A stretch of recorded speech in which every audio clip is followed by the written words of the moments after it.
আচ্ছা তাহলে মোম, উঁচু করে টুকরোগুলো দেখো, সবাইকে দেখো। তাহলে মোম কি চাকুর সাহায্যে কাটা সম্ভব? এই দাও দাও, সাধারণত তার মানে কি দেখলাম, লোহা হচ্ছে ধাতু যেটাকে চাকুর সাহায্যে কাটা সম্ভব নয়।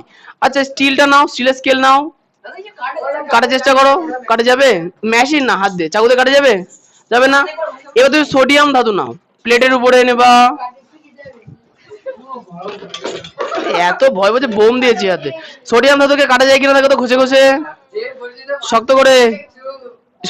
কাটছে? দেখো সোডিয়াম, দেখাও, তুলে দেখো, সবাইকে তুলে দেখো।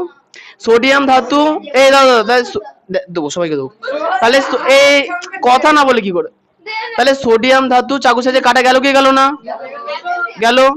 তার মানে একটা জিনিস কি পেলাম, সোডিয়াম ধাতু, সোডিয়াম ধাতু হলো সেটা কি খুবই নরম, সোডিয়াম ধাতু হলো খুবই নরম।